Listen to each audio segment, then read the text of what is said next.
You're wearing that?" My mother didn't look at my face. She looked at my wrists, then my shoes, and finally, she settled on the vintage ivory silk hanging on the mannequin behind me. She didn't look with pride.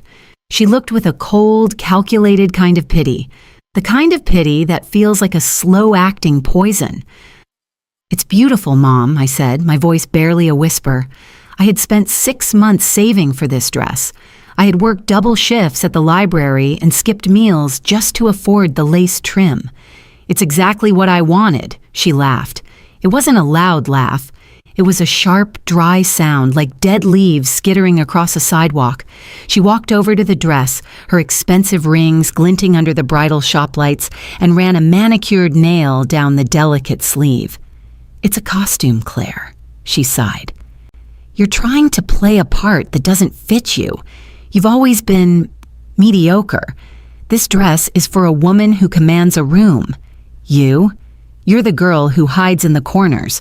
Don't you think it's a bit much for a girl who couldn't even finish her degree on time?" I felt the familiar sting in my throat, the same sting I felt when she told me I was too plain for ballet, or when she told the neighbors that my scholarship was probably a diversity hire. My mother, a woman who lived for status and the glitter of high society, saw me as the one smudge on her polished reputation. "I finished my degree, Mom," I reminded her, my hand trembling as I reached for my purse. "I just took a year off because Dad got sick. You know that." "Excuses are the nails that build the house of failure, Claire," she said, quoting one of her favorite motivational speakers. She finally looked me in the eyes. "Look at you. You're marrying a man who works in a garage. You're living in a town no one has heard of. And you're buying a dress that costs more than your car. It's pathetic. You're a failure, darling. A quiet beige failure. I've spent 24 years trying to mold you into something significant, but you just don't have the spark." Then, she did something I will never forget. She was holding a glass of sparkling water. Without breaking eye contact, she tilted her hand.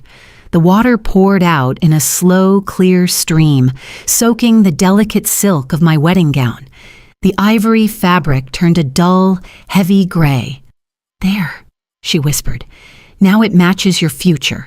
Dull, damp, ruined."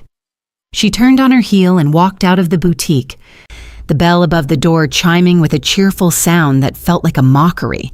I stood there in the silence of the shop. The sales assistant gasped, rushing over with towels, but I didn't move. I wasn't crying. For the first time in my life, the tears didn't come. Instead, something else did. A cold, hard knot formed in my stomach. I looked at the ruined dress. I looked at my reflection in the three-way mirror. I saw the plain girl she talked about, but behind my eyes, a fire was starting to smoke. She thought I was a failure because I didn't play her game.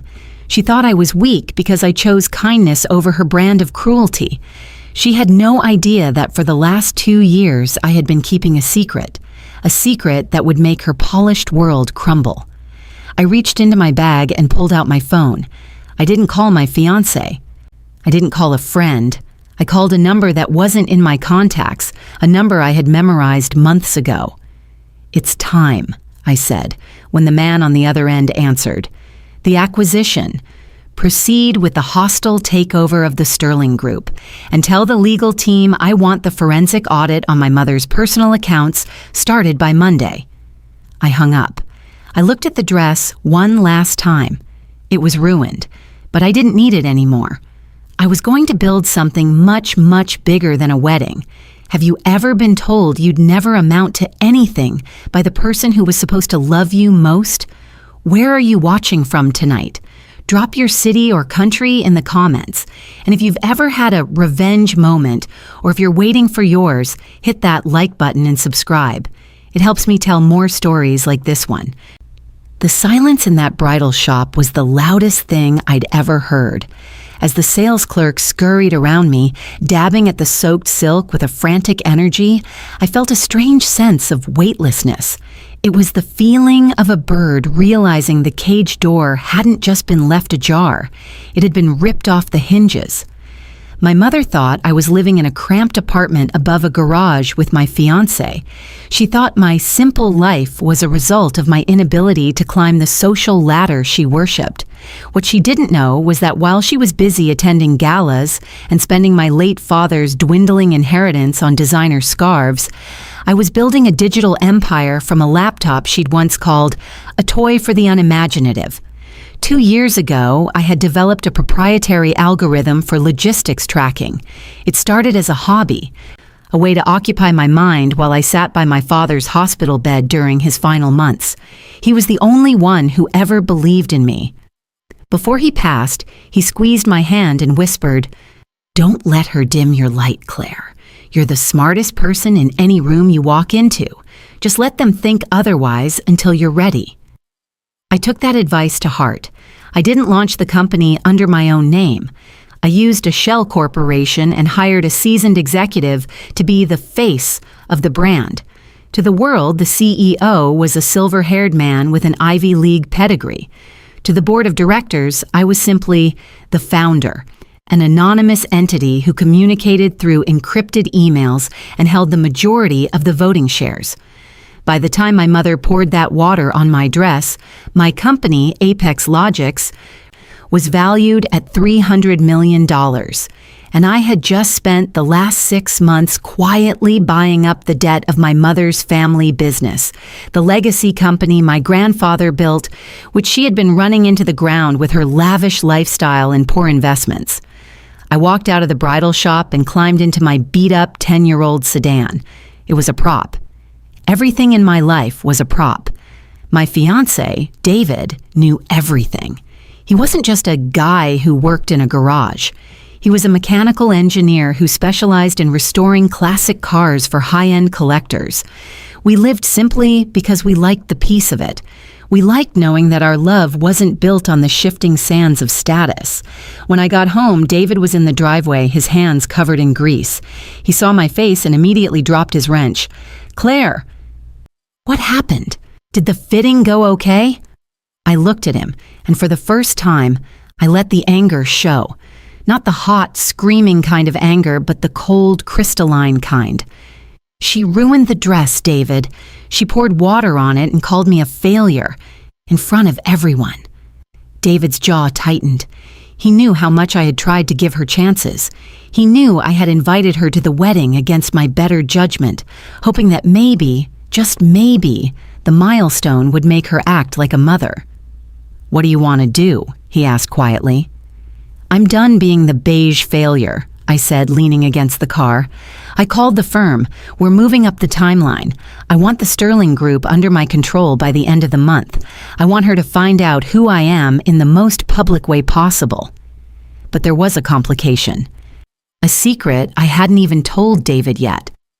A week ago, while going through the forensic audit files of the family business, my legal team had discovered something horrifying. My mother hadn't just been bad with money, she had been embezzling from my father's life insurance trust, the one meant for my younger brother, who has special needs and lives in a specialized care facility. She wasn't just a bully, she was a thief. She was stealing from her own son's future to fund her appearances. As I sat on our small porch that night, watching the sun dip below the horizon, I realized that a simple, hostile takeover wasn't enough. She needed to feel the exact moment the floor fell out from under her. She needed to be at the height of her perceived power when I pulled the lever. The wedding, she thought, was a pathetic little gathering, was actually going to be the most expensive event of the year, just not in the way she expected.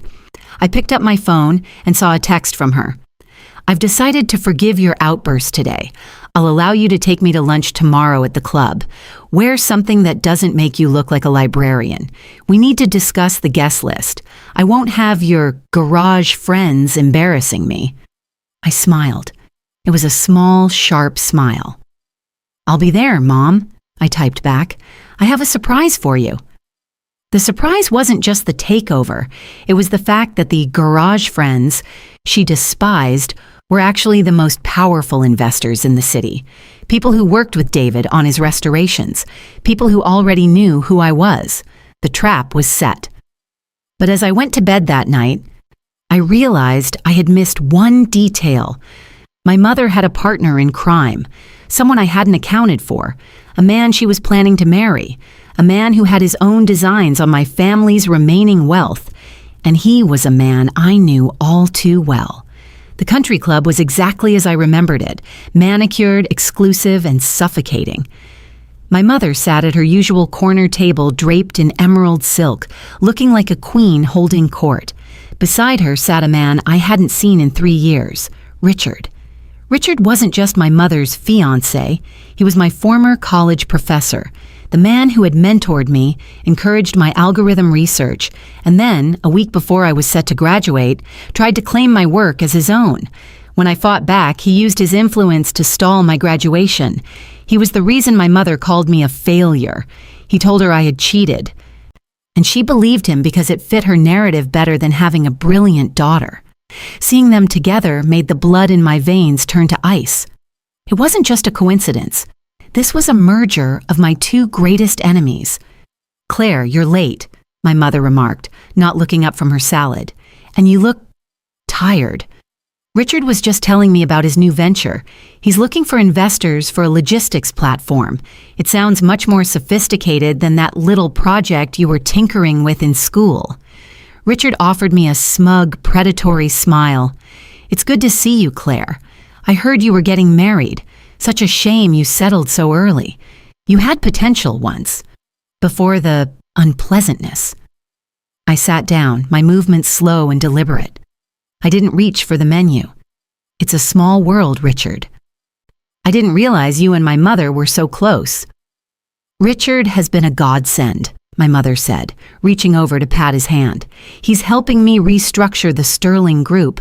We're actually planning to sell off the main assets to fund his new tech startup. It's the kind of legacy your father would have wanted. Innovation, status, power." I felt a phantom pain in my chest. Selling my grandfather's company to fund the man who tried to steal my life's work? They were planning to gut my family's history to feed Richard's ego. "Is that so?" I asked, my voice flat. "And what happens to the trust for my brother, the one tied to the company's dividends?" The air at the table shifted. My mother's eyes flickered, a brief flash of guilt that she quickly smothered with indignation. "Your brother is being taken care of, Claire. Don't use him as a shield for your lack of ambition. Richard and I are building something that will ensure all of us stay at the top. Well, those of us who belong there." Richard leaned forward, his voice dropping to a conspiratorial whisper. "Actually, Claire, since you're family now, I might find a place for you in the new firm. We'll need someone to handle the clerical side, filing, scheduling. It would be a steady paycheck. Better than whatever your mechanic brings home." They both laughed. It was a shared, cruel sound that vibrated in my teeth. I looked at them. Two people who built their lives on the backs of others, convinced that the people they stepped on were too weak to ever stand up. They had no idea that the logistics platform Richard was trying to build was based on a version of my code that I had intentionally left with a fatal flaw 3 years ago, a backdoor that I could close whenever I wanted. "I have a surprise of my own," I said, breaking through their laughter. I pulled a small plain envelope from my bag and slid it across the white linen tablecloth. "What's this?" my mother asked, her nose wrinkling as if I'd handed her something dirty. "An invitation to your little backyard wedding? I told you I'm not sure if my schedule—" "Open it," I said. She tore the envelope open. Inside wasn't a wedding invitation. It was a legal notice of a lien, specifically a lien against her primary residence and the Sterling Group's headquarters. Her face went from a healthy glow to a sickly, pale gray in 3 seconds. "What is this? This is a mistake. Who is Apex Logics?" "They're the company that bought your private debt from the bank this morning, Mom," I said, standing up. "And since you haven't made a payment on your personal lines of credit in 6 months, they've decided to move toward foreclosure." Richard's smile vanished. He grabbed the paper from her hands. "This is impossible. Apex is a global leader. Why would they care about a mid-sized estate?" "Maybe they don't like thieves, Richard," I said, leaning in so close I could see the sweat starting to bead on his forehead. Or maybe the founder of Apex has a very long memory. I turned to my mother, who was staring at me as if I had suddenly sprouted wings. The wedding is still on, Mom. In 2 weeks. I've decided to move it to the Sterling estate, since I'll technically own it by then. It seems like the perfect venue. I walked away before they could find their words. My heart was hammering against my ribs, but for the first time, it wasn't from fear. It was the thrill of the hunt. But as I reached my car, my phone buzzed. It was an alert from my security team at Apex.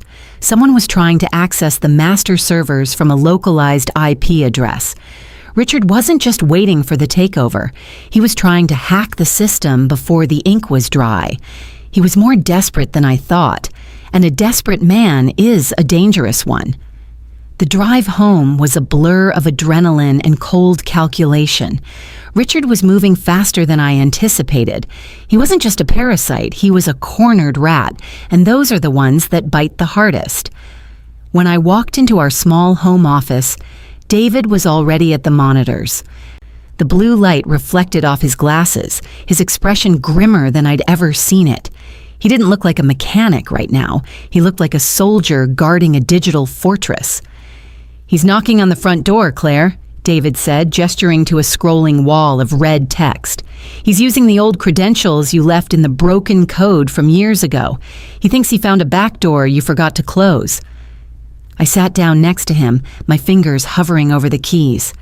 He doesn't realize the back door leads to a room with no exits. He thinks he's infiltrating Apex, but he's actually just uploading his own personal data into our forensic server.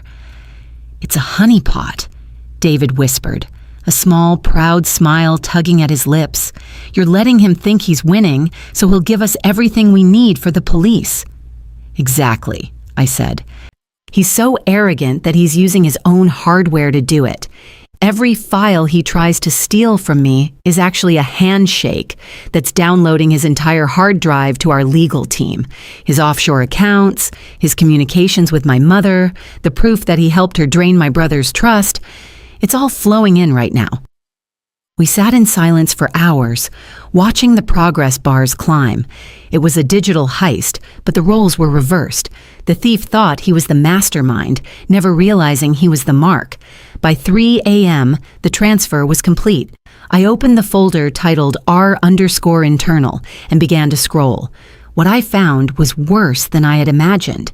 Richard hadn't just seduced my mother for her money. He was planning to frame her for the embezzlement once the merger was complete. He had a trail of forged documents ready to lead the authorities straight to her door, while he vanished with the remains of the sterling fortune. He was going to destroy her, just like she had tried to destroy me. For a moment, I felt a flicker of the old Claire, the girl who wanted to protect her mother, despite everything. But then I remembered the glass of water. I remembered the way she looked at me in the bridal shop, as if I were a stain on her life that needed to be bleached away. She had chosen Richard. She had chosen status over her own children. "What now?" David asked, rubbing his tired eyes. "Now, we let them have their engagement party," I said, my voice steady. "They're hosting it this Saturday at the club. They think it's the beginning of their new empire. I'm going to make sure it's the last time they ever show their faces in this town." I spent the next 2 days working with my legal team to finalize the gift. I also took a trip back to the bridal boutique. The sales assistant looked terrified when I walked in, probably expecting a lawsuit for the ruined dress. Instead, I handed her a black card, the kind that doesn't have a limit and isn't issued to failures. "I want the dress replaced," I said, "but not in ivory. I want it in the deepest, darkest midnight blue you can find, and I want it ready by Friday." The day of the engagement party arrived. The country club was decked out in white roses and gold silk. It was a sea of the city's elite, people who wouldn't know a day of hard work if it hit them, but who spent their lives judging those who did. I pulled up in a sleek, black limousine. David was beside me, looking devastatingly handsome in a tailored tuxedo. He took my hand, his grip firm and grounding. "Ready to burn it down?" he asked. "No," I said, adjusting my midnight blue gown. I'm ready to light the way for what comes next. We walked into the ballroom. The music didn't stop, but the whispers did. I wasn't the quiet beige girl anymore. I was a vision in dark silk, walking with the confidence of a woman who held everyone's mortgage in her evening bag. My mother saw me first. She was standing on the stage, a microphone in her hand, about to announce her grand venture with Richard. Her face went through a dozen emotions: shock, anger, and finally, a forced, plastic smile. "Claire," she called out, her voice amplified by the speakers, "how lovely of you to join us, and you brought—" "David." "How rustic." "Everyone. This is my daughter. She's finally decided to see what real success looks like." She looked at Richard, who was standing beside her, looking like the cat who ate the canary. He raised his glass to me, his eyes mocking. I didn't say a word. I just walked toward the stage. As I reached the steps, the large projector screen behind them flickered to life. It wasn't showing the promotional video for Richard's startup. It was a spreadsheet, a very specific, very detailed spreadsheet titled Sterling Group, Unauthorized Withdrawals and Offshore Transfers. The room went deathly silent. My mother turned around, her eyes widening as she saw her own signature on documents she thought were buried. "What is this?" she hissed, the microphone still picking up her voice. "Richard, what is this?" I stepped onto the stage and took the microphone from her limp hand. "It's not a failure, Mom," I said, my voice echoing through the hall, clear and cold. "It's an audit." The look on her face was worth every cent I spent. The silence in the ballroom was so thick you could hear the ice melting in the forgotten champagne flutes. Hundreds of the city's most influential people were staring at the screen, their eyes darting between the incriminating numbers and the woman they had called a pillar of society just minutes before. Richard's face didn't just lose color. It turned a mottled, sickly shade of purple. He lunged for the laptop connected to the projector, but a tall man in a dark suit, one of my security team, stepped calmly in his way. "There must be some mistake," my mother shrieked, her voice cracking as it echoed through the speakers. She turned to the crowd, her hands trembling. "This is a prank, a cruel, jealous prank by my daughter. She's always had a difficult imagination." "It's not an imagination, Mom," I said, my voice steady, amplified, and cutting through her panic. "It's a paper trail. Those documents on the screen? Those are the transfers you authorized from my brother's medical trust. The money you spent on that necklace you're wearing right now, it was supposed to pay for his physical therapy for the next 5 years. A collective gasp rippled through the room. Even in this circle of cutthroat ambition, stealing from a disabled child was a line no one crossed. My mother looked down at the diamond pendant resting on her throat as if it had suddenly turned into a serpent. She looked at Richard, her eyes pleading. "Richard, tell them. Tell them it's for the startup. Tell them we're making it back." Richard, ever the predator, realized the ship was sinking. He did what predators do. He tried to find a lifeboat. He stepped away from her, putting a clear 3 feet of distance between them. "I have no idea what she's talking about," Richard said, his voice loud and performatively shocked. "I knew the Sterling Group was struggling, but I had no idea you were dipping into private trusts, Loretta. I'm appalled. I've been misled just as much as the rest of you." I almost laughed. It was the exact move I knew he'd make. He was throwing her to the wolves to save himself. My mother's jaw dropped. "Richard, you helped me sign those. You said it was just a temporary loan to bridge the gap until the merger." "I have never seen those documents in my life," Richard lied, his face a mask of righteous indignation. He looked at me, a flicker of his old arrogance returning. "Claire, I'm sorry you've had to deal with this from your own mother. If I had known, I would have stopped it." I took a step toward him. The midnight blue of my dress shimmered like a deep ocean under the stage lights. That's funny, Richard, because according to the forensic server at Apex Logics, the company you tried to hack at 3 a.m. last night, you weren't just aware of those documents. You created them. The screen behind us changed. The spreadsheet vanished, replaced by a series of recorded chat logs and emails. They were between Richard and a firm in the Caymans. The subject lines were clear: finalizing the Sterling Fall girl. In the messages, Richard detailed exactly how he was going to pin the entire embezzlement on my mother once the merger went through. He called her a vain, useful idiot who was too blinded by her own ego to see the trap. The ballroom erupted. People weren't just whispering anymore, they were shouting. My mother collapsed into a gilded chair, her face buried in her hands. She was finally seeing the man she had chosen over her own blood for who he truly was. Richard looked at the screen, then at the exits. My security team moved to block the doors. "You think you're so smart," Richard hissed, turning back to me, the mask finally falling off to reveal the monster underneath. "You're still just a librarian's assistant playing dress-up. You can't touch me. Those logs were obtained illegally. They won't hold up in court." "Actually," I said, leaning in so the microphone caught every word, "you uploaded them to my servers yourself when you used that back door I left for you 3 years ago. You gave us express permission to monitor the data transfer the moment you clicked accept on the terms of service you didn't read. It's called a consensual data audit. Totally legal." I turned to the back of the room and nodded. 2 men in suits, real federal agents this time, walked down the center aisle. "Richard Vance," one of them asked, reaching for his belt. "You're under arrest for wire fraud, embezzlement, and attempted unauthorized access to a protected server." As they led a screaming, struggling Richard away, the room fell into a stunned, heavy silence. My mother sat alone on the stage, the diamonds around her neck looking like cold, hard shards of ice. She looked up at me, her eyes red and hollow.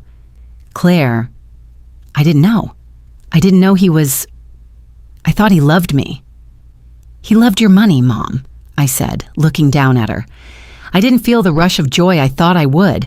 I just felt finished. "And you loved the status he promised you more than you loved your children. You called me a failure because I didn't fit into your world, but look around. Your world doesn't exist anymore." I walked off the stage, David meeting me at the bottom of the steps. He tucked my arm into his presence a warm, solid contrast to the cold wreckage behind us. But as we reached the door, I felt a hand on my shoulder. It was the president of the most prestigious bank in the city, a man who had ignored me for a decade. "Mr. Sterling," he said, his voice dripping with newfound respect. "Or should I say, the founder of Apex? I had no idea. We should discuss your portfolio, perhaps a seat on our board?" I looked at him, then at the room full of people who only saw my value now that they knew my net worth. "I'm busy," I said. "I have a wedding to plan, and this time the guest list is going to be very, very short." I thought the worst was over. I thought the house was empty. But as I got into the car, I received a phone call from the care facility where my brother lived. "Claire, you need to come quickly. Your mother was here this morning before the party. She signed some papers. She's trying to move your brother to a facility we've never heard of."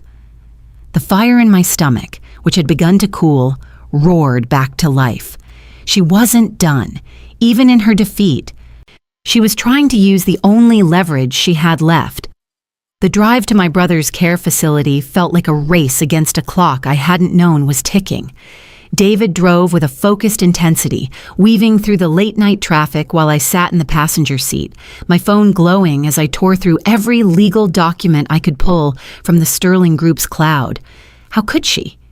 Even after being humiliated, even after seeing her life's work exposed as a fraud, her first instinct was to reach out and grab the one thing I cared about more than my company. My brother, Toby. Toby is 20. He's brilliant in his own way. He can tell you the weather patterns of any city on Earth for the last 50 years. but he views the world through a lens of extreme sensitivity. Change isn't just difficult for him, it's painful. The facility he was in was his sanctuary. It was the only place he felt safe. "She's desperate," David said, his voice a low rumble. "She knows Toby is the only string she can pull to make you dance. If she moves him to a private, undisclosed location, she can barter his whereabouts for the foreclosure withdrawal." "I won't let her," I whispered. "I've spent my life being the good daughter, the one who stayed quiet so she wouldn't scream. But she's messing with the wrong person now. I'm not just her daughter anymore. I'm her landlord, her creditor, and the person holding the keys to her jail cell." When we arrived, the head nurse met us at the door. She looked frazzled, clutching a clipboard to her chest.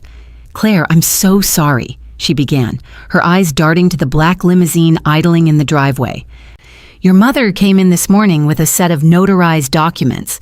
She claimed she was his primary legal guardian and that the Sterling Trust had authorized an immediate transfer to a holistic wellness center upstate." "Did he leave?" I asked, my heart hammering. "No," the nurse said, "but the transport service is scheduled for 6 a.m. tomorrow. We tried to call the trust officer, but we couldn't get through." "That's because the trust officer was Richard," I said, a cold realization dawning on me. "And Richard is currently in a holding cell. He must have pre-signed those papers weeks ago as a backup plan." I walked into Toby's room.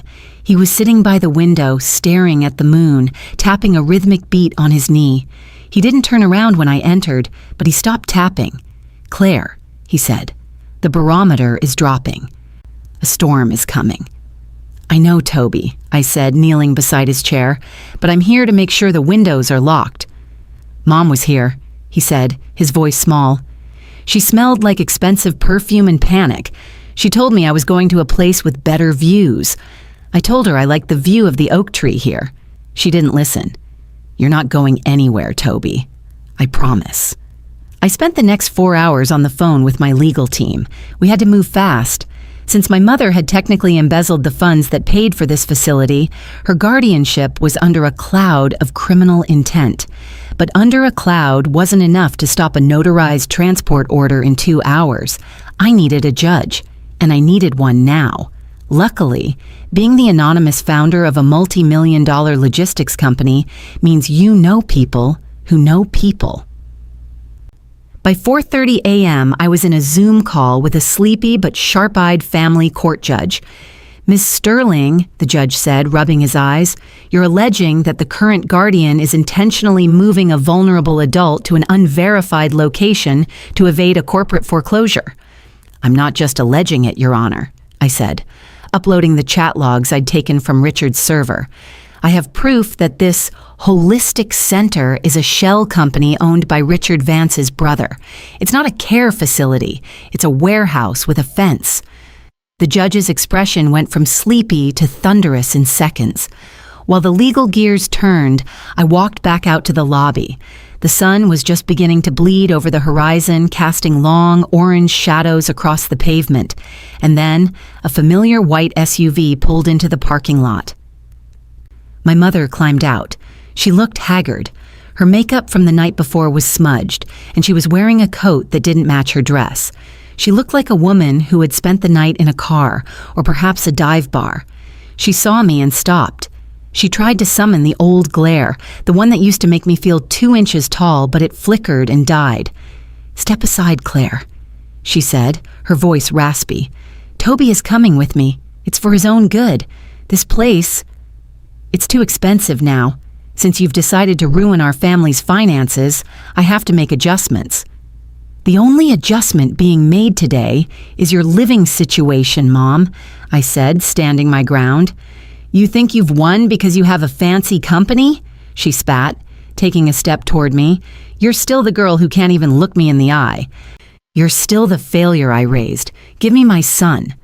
"He's not your son," I said, my voice dropping to a whisper that felt like a blade. "He's a pawn to you, and the game is over." I held up my phone. A notification had just popped up. An emergency injunction had been granted. Temporary guardianship had been transferred to me. effective immediately, pending a full criminal investigation into her conduct. "The police are 10 minutes away, Mom," I said. "Not for the embezzlement, that's a separate file. They're coming for the attempted kidnapping of a protected adult." She froze. The keys in her hand hit the pavement with a sharp clink. "You wouldn't," she whispered. "I'm your mother." "A mother protects her children," I said. "You poured water on my wedding dress and tried to sell my brother's safety. You aren't a mother. You're just the person who gave birth to the woman who is about to take everything you have left." But as the sirens began to wail in the distance, she did something I didn't expect. She didn't run. She didn't scream. She sat down on the curb and started to laugh. "You think you're so smart, Claire," she cackled, looking up at me with wild, bloodshot eyes. "You think you found all the accounts. You think Richard was the only one with a secret." She reached into her bag and pulled out a crumpled, yellowed piece of paper. "Check the original deed to the Sterling estate, darling. The one your father signed before he died. The one you didn't buy back." My stomach dropped. I had bought the corporate debt. I had bought the liens. But there was one piece of property my father had held in a private, non-corporate name. "I didn't move Toby for leverage," she smiled, a jagged, broken expression. "I moved him because I'm burning the estate to the ground. If I can't have the life I earned, no one gets the memories." The estate, our childhood home, my father's library, everything was at risk. "You're lying," I whispered, but my phone was already in my hand. My mother's laughter didn't stop. It was a hollow, jagged sound that scraped against the quiet morning air. "Am I? You were always so focused on the numbers, Claire, the algorithms, the data. You forgot that some things are held together by more than just digital signatures. That house, it was the only thing your father ever truly kept from me, and now it's the only thing I have left to give back to him." I didn't wait for the police to arrive. I barked a command to David, and we were in the car before she could even stand up from the curb. The Sterling estate was a 20-minute drive away. It was a sprawling Victorian manor, a place of dark wood, hidden nooks, and my father's vast collection of first edition books. It was the only place I had ever felt a sense of belonging, and it was the place she had treated like a prison for 20 years.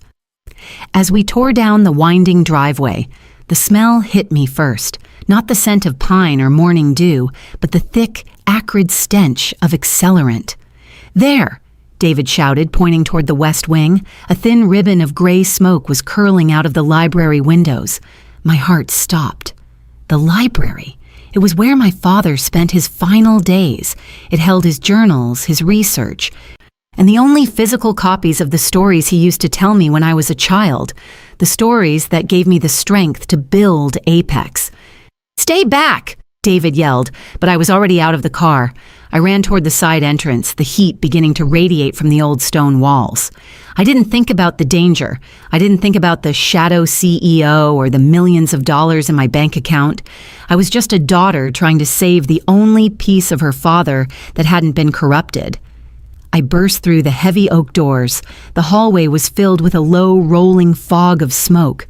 I pulled my midnight blue silk scarf over my nose and mouth, the fabric a bitter reminder of the party that felt like a lifetime ago. "Dad?" I coughed, the word slipping out before I could catch it. I reached the library. The rug was soaked in kerosene, and a small fire was licking at the base of the mahogany bookshelves. It hadn't turned into an inferno yet. The heavy, damp wood was resisting, but the heat was intense. On the center table sat a single silver lighter. Beside it was a note in my mother's elegant, loopy handwriting. "If I am a failure, then this house is a monument to nothing." I grabbed a heavy wool decorative rug from the floor and began beating at the flames. My lungs burned. My eyes stung. Every swing felt like I was fighting back years of her suffocating influence. "You will not take this from me."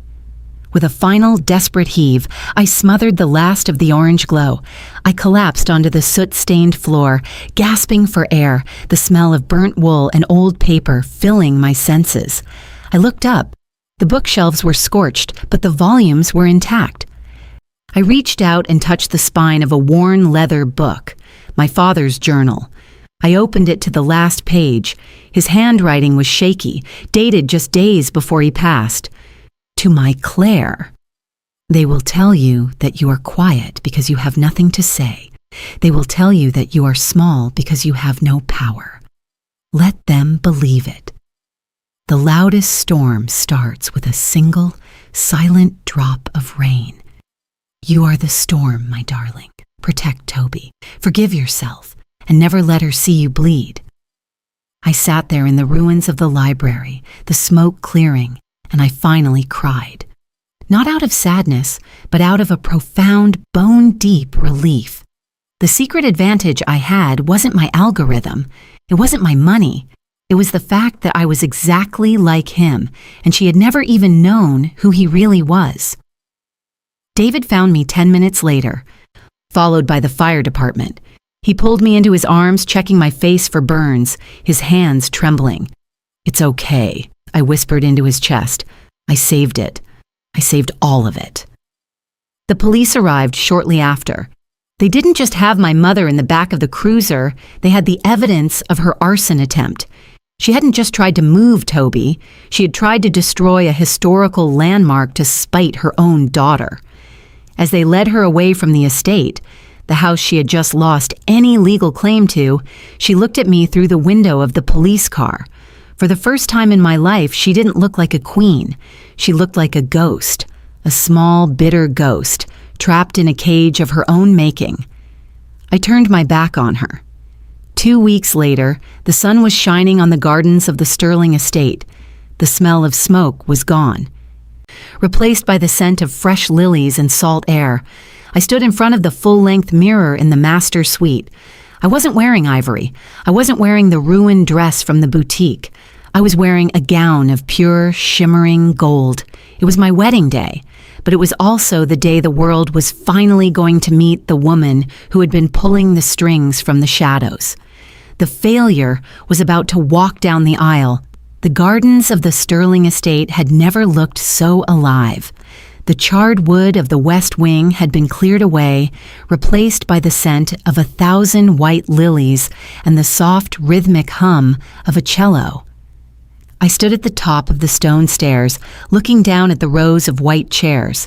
It wasn't a sea of high society strangers. It was the people who had seen me when I was invisible. The librarians I'd worked with, the engineers from David's shop, and at the very front, Toby. He was wearing a small, perfectly tailored suit, flapping his hands in excitement as he watched the dragonflies over the pond. He was safe. He was home. I looked down at my dress. The gold silk caught the afternoon sun, making me look like I was draped in liquid light. My mother had called me beige. She had called me dull. But as I stepped onto the grass, I felt like a sun going supernova. The ceremony was short, intimate, and real. When David took my hand, his palms were rough from work and his eyes were bright, with a love that had nothing to do with my bank account. "I, Claire, take you, David," I whispered, "because you loved the girl in the library long before you knew the woman on the stage." After the I-dos, the reception began. But there was one final piece of business to attend to. I slipped away from the music and the laughter for a moment, heading into the newly restored library. On the desk sat a laptop and a single heavy legal envelope. I opened a private video link. On the screen was a small gray room.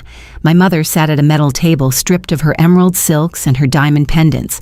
She was wearing a rough orange jumpsuit. She looked older, smaller. The spark she always accused me of lacking was gone from her own eyes. "Hello, Mom," I said. The audio carried into her room. She jumped, looking at the camera lens in the corner. "Claire, is that you? Get me out of here. This is a mistake. My lawyers say—" "Your lawyers are being paid by me, Mom," I interrupted gently. "I bought the firm. I'm the one making sure you have the best defense money can buy, which, ironically, is exactly what's going to keep you in there for a very long time. The evidence of the arson and the embezzlement is insurmountable." She slumped back, her breath hitching. Why? Why are you doing this? I gave you everything. I tried to make you someone. No, I said. You tried to make me you, but I am my father's daughter. And today, on my wedding day, I wanted to give you a gift to show you exactly what failure looks like. I turned the camera on the laptop so she could see the party.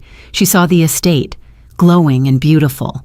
She saw the guests, some of the most powerful people in the country, laughing and toasted the founder of Apex. She saw Toby, smiling and eating a piece of cake, looking more relaxed than he had in a decade. You're a failure, Claire, she hissed, a final desperate venom in her voice. You're just a girl with a lucky break. Actually, I said, leaning into the camera, I'm the woman who just signed over the Sterling estate to a permanent trust for Toby's care. It's a non-profit now. It can never be sold, never be mortgaged, and you can never, ever set foot on this soil again. I've erased your name from the deed, the company, and the legacy. I paused, letting the silence hang between us. You told me my future was dull, damp, and ruined. But looking at you right now, Mom, I think you were talking about your own. I closed the laptop before she could respond. I didn't need to hear her scream. I didn't need her apology. I had something better. Peace. I walked back out into the golden hour. David was waiting for me at the edge of the dance floor. He reached out his hand, and for the first time in my life, I didn't feel like I was hiding in a corner. I was the center of the room. The girl they underestimated had built a kingdom. The daughter they humiliated had found her crown. And the failure had finally won the only race that mattered, the one where you outrun your past and start a future on your own terms. It's been a long journey from that ruined ivory dress to this golden moment, and I'm so glad I could share it with you tonight. I have a question for you all. If you could have one ultimate moment of justice against someone who doubted you, what would it look like? Let me know in the comments below. I read every single one. If this story resonated with you, please hit the like button and subscribe to the channel. It really helps us grow and keep telling stories of strength and revenge. Click the video on your screen for another story right now. You won't want to miss what happens. Thanks for listening.